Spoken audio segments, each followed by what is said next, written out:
Again, thank you, HIMT. Thank you, Mr. Vakil, Principal, Mr. Rao, and the faculty for giving me this opportunity to be here, to be the guest of honor. Really elated to be part of this August gathering again. And so I think to all the cadets, you are really entering shipping. And when the shipping is going through huge transformation and challenges, as you know, whether you call it sustainability, whether you call it compliance to new regulations, technological advancement. So there are a whole lot of new gamut of activities that you'll be embracing when you join sea. Also, there are huge challenges in terms of COVID-related challenges. You must be hearing a lot. There are a lot of delays in the ports with respect to sign-on, sign-off. Ships are getting stuck in ports for 30 days, 45 days for crew change. That is sort of increase the demand of the shipping industry because of these delays. And strict local and international regulations, which are getting tougher by the day, whether you call it PSC inspection, flag state inspection, oil major inspection, right ship vetting, oil major vetting. All these are putting a lot of stress on the sailing fraternity, the seafarers, and you cadets. You're the backbone who will be joining ships, and you'll be taking the helm from your predecessors. So you have a huge responsibility here. So shipping per se, as you know, has seen huge transformation over the years. If I take you back last 50 years, when I have been monitoring shipping, because I also come from a shipping family. My father was a master mariner, and I have taken the helm. So I have been sort of observing shipping for last 50 years, at least from my childhood days, from the time that I had my memory, or so when I was 5, 6 years old. So even during my sailing days, so the few main transformations which I have seen, which I would like to portray to you, are something like the fuel. You see, the ships are run by steam ships by coal, but now we are reaching an age where coal has to be completely banned, and you have to go for clean fuel. You have got ships which are very efficient. There was a time when ships used to consume good 40 tons of fuel for a speed of 12 knots, but now we are looking at ships which are consuming less than half of that, 16 to 17 tons at 12 knots. So ships have become extremely efficient with respect to consumption and their commercial viability. The navigation accuracy has increased over the years. Gone are the days when you used to do navigation by using sight or celestial objects, but now you have got electronic charts which are getting more and more accurate navigation. You have got shore controlled cargo operations compared to ship controlled cargo operations. Gone are the days when ships used to stay in the ports for 20, 30 days, but now the target is 1 day. Any segment you take, whether it's dry cargo, container, oil tanker, the target is 24 hours, irrespective of the deadweight of the ship. So you have to complete the unloading, loading operation in 1 day. So that's the kind of pace that you're seeing in shipping. So it's almost running like a clockwork. You have got the market. The shipping markets were pretty stable 50 years back or 40 years back, but they become extremely volatile in the last, say, couple of 30 years, 40 years after China and India opened up, after the liberalization of economy. The shipping markets have become extremely volatile. You have seen ships asking $100,000 a day to ships asking $0 a day. Currently, the tanker market is going through real tough days, and whether it is Suezmax, whether it is even your LR tankers, they're all, the ranges, the charter hire is close to $1,000 to $2,000 a day, whereas the dry bulk market is seeing extremely good days, and the same is the container market. Container market is seeing good days even after 10 years. The container market is so low, and they're asking now easily $40,000 to $50,000 a day. So all markets across, barring tankers, have shown huge improvement in the market conditions, and we expect the market to remain like this for at least next 3 to 5 years. The markets have also shifted from the developed, so-called developed economies of Europe and USA to the East after the China has become a huge guzzler of cargo. So China, India the practical control 50 to 60% of the world economy and the cargo operations. So that's a huge shift again in the cargo portfolio.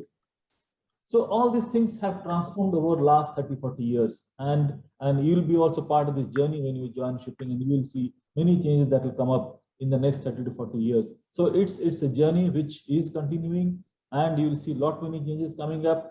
And you will, of course, you will definitely like being a part of this change. So shipping, as traditionally has been a very, how do I say, traditional kind of a business. But now what we see shipping has become very, very open market business. You don't have those kind of very close clientele where you could talk in a very personal basis and develop business. It's become almost like any other business. The Baltic Exchange become almost like a stock market where the prices are changing every day. So the importance of Baltic Exchange has reduced. The importance of ship brokers have reduced, where the information flow is so fast. If you ask anybody today what's the market of a Cape-size vessel, they will tell you in seconds. It's all available off the shelf.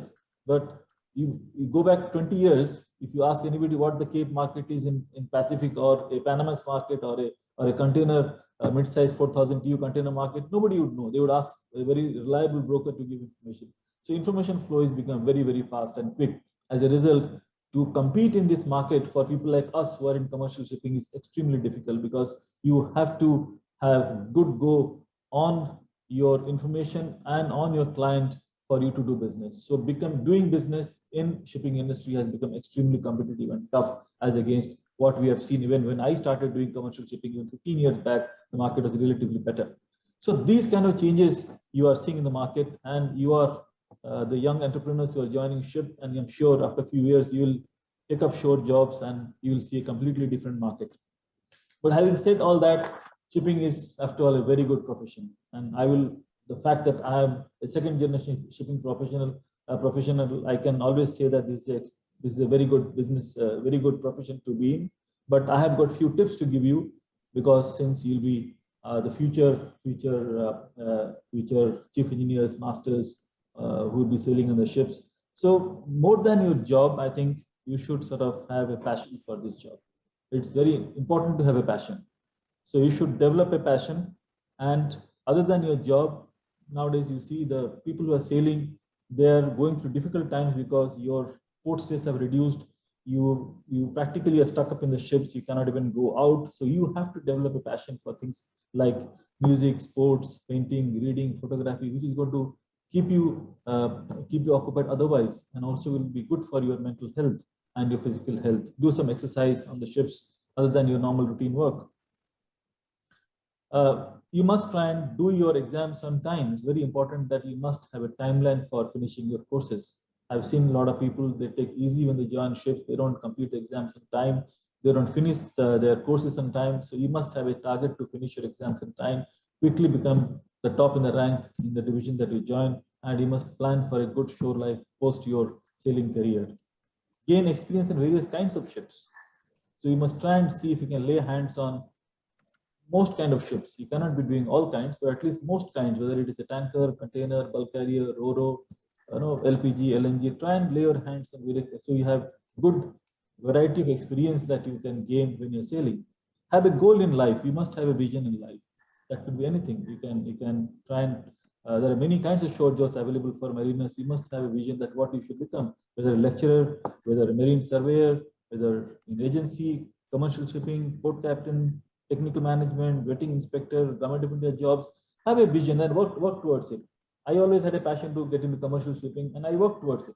And I fortunately I could get into it, and I could do well. So you must have a passion. I think Mr. Vakil, I'm sure he had a passion for getting into training, and he has done it so well and so successfully. So like that, I think you must have a passion for yourself, and the passion should build from day one when you join sea. And you have a lot of exposure. You meet so many people. We never had those exposure when I actually sailed. But you must have a passion and try and work towards it, and you will definitely make it happen. So I'll not take much of your time. Just few words I wanted to communicate to you. Thank you again. Congratulations to all the winners and the participants. Do well in life. Take care of yourselves. Remain safe in these difficult times, and do well for yourselves. Thank you again.